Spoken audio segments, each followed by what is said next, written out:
Hello అండి అందరికీ. అందరూ ఎలా ఉన్నారు? బాగున్నారా? ఇంకా ఈ వీడియోలో వచ్చేసి నేనైతే ఈ బ్యాగ్తోని, ఇంకా ఇది గ్రోసరీ బ్యాగ్ అనమాట. ఇంకా గ్రోసరీ బ్యాగ్తోని లంచ్ బాక్స్ బ్యాగ్ అయితే రెడీ చేస్తున్నాను అనమాట. ఫస్ట్ అయితే ఈ బ్యాగ్ ఉన్న కుట్లయితే అన్నీ విప్పేసిన తర్వాత దాన్ని అయితే మెజర్మెంట్ అయితే చేసుకుంటున్నాను. ఇక్కడ హోల్ పార్ట్ వదిలేసి దాని కింది నుంచి ఇంకా పొడవు ఒక 13 ఇంచులైతే పెట్టుకుంటున్నాను. వెడల్పు ఒక 29 ఇంచులైతే పెట్టుకున్నాను అనమాట.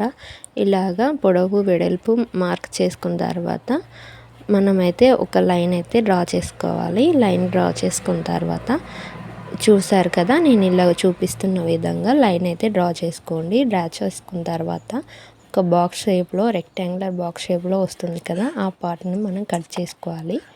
నేను చూపించిన విధంగా మీరైతే నీట్గా కట్ చేసుకోండి. ఇంకా స్ట్రైట్గా రావాలంటే ఏదైనా స్కేల్ పెట్టి మార్కింగ్ అయితే చేసుకొని కట్ అయితే చేసుకోండి. క్లాత్ అనేది మనం స్ట్రైట్గా రావడానికి స్కేల్ కానీ టేప్ కానీ వాడి మనం క్లాత్ అనేది స్ట్రైట్గా కట్ చేసుకోవాలన్నమాట. హెచ్చు తగ్గులు లేకుండా సమానంగా క్లాత్ని అయితే కట్ చేసుకోవాలి.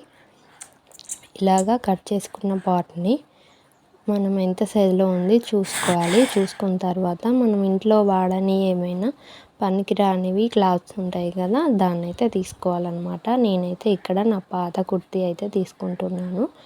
నా దగ్గర అయితే పాత కుర్తీ ఉందన్నమాట. అదైతే నేను వాడట్లేదు. కొంచెం బాగానే ఉంది, కాకపోతే అది నాకు సరిగ్గా ఫిట్టింగ్ లేదని చెప్పేసి దాన్ని అయితే పక్కన పెట్టేశాను. ఇప్పుడు మనం కట్ చేసుకున్న బ్యాగ్ సైజు ఈ క్లాత్ని అయితే మనమైతే కట్ చేసుకోవాలి. చూడండి, ఇలాగా మెజర్ చేసుకొని ఎంత సైజులో కావాలో అంత సైజులో మనమైతే క్లాత్ని కట్ చేసుకోవాలన్నమాట. కట్ చేసుకున్న తర్వాత నేను చూపిస్తున్న విధంగా మనం బ్యాగ్ ఉంటుంది కదా, బ్యాగ్ని దాని క్లాత్ పైన పెట్టేసుకొని బ్యాగ్ ఎంత వెడల్పులో ఎంత పొడవులో ఉందో ఆ క్లాత్ని కూడా దానిపైన పెట్టుకొని కుట్లు అయితే వేసుకోవాలన్నమాట.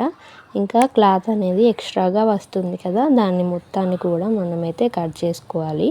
ఓన్లీ మనం బ్యాగ్ సైజ్ మాత్రమే క్లాత్ అనేది మనకు అవసరం ఉంటుంది. దానికోసమని ఎక్స్ట్రా ఉన్న క్లాత్ని కట్ చేసుకొని ఇలా నేను చూపించిన విధంగా కుట్లు అయితే వేసుకోవాలి. స్టిచ్ చేసిన తర్వాత బ్యాగ్ అనేది ఇలాగా రెడీ అయిపోయిందనమాట. ఇప్పుడు దీన్ని డబుల్ ఫోల్డింగ్ అయితే చేసుకోవాలి. డబుల్ ఫోల్డింగ్ చేసుకున్న తర్వాత ఇలాగా ఎడ్జెస్ అనేవి సమానంగా పట్టుకొని ఇక్కడ ఫోల్డింగ్ వస్తుంది కదా, 1 ఫోల్డింగ్ వచ్చిన దగ్గర మనమైతే ఇలాగా 3 ఇంచెస్ వెడల్పు 3 ఇంచెస్ పొడవు అయితే మార్క్ చేసుకోవాలన్నమాట.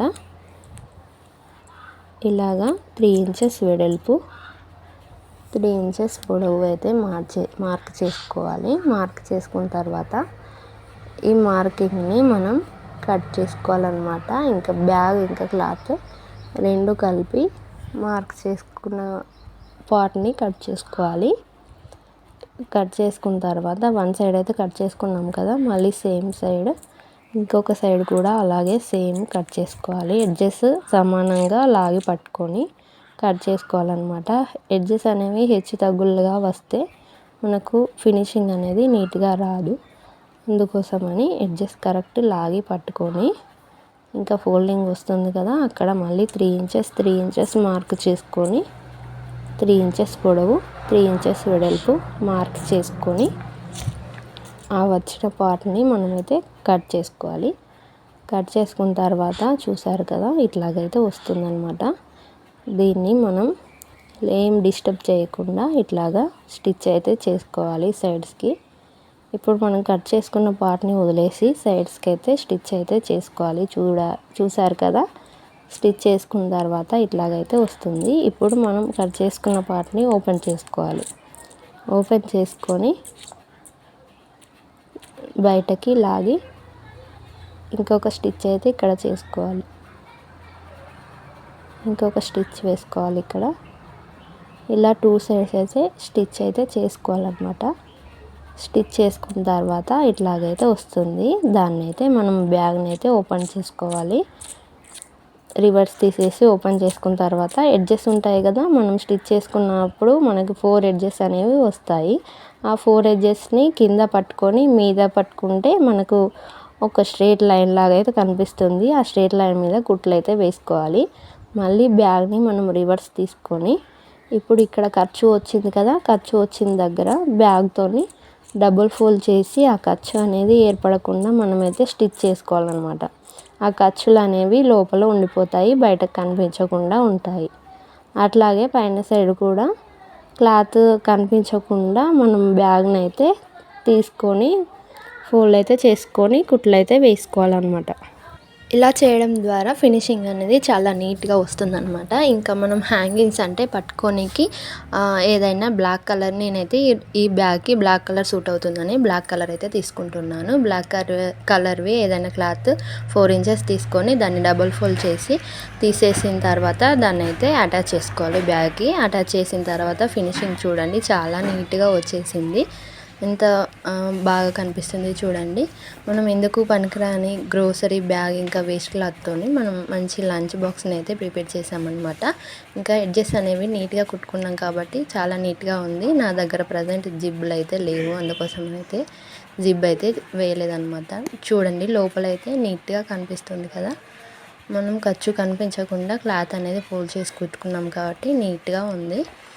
చూసారు కదా, బ్యాగ్ అనేది సింపుల్గా అండ్ ఈజీగా మనం ఇంట్లోనే రెడీ చేసేసుకున్నాము. ఎంత లేదన్నా ఒక 250 అన్నా ఉంటుంది ఈ బ్యాగ్కి బయట కొనాలంటే.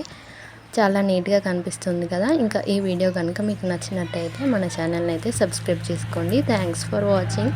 సపోర్ట్ చేయండి, షేర్ చేయండి, లైక్ చేయండి. Thanks for watching.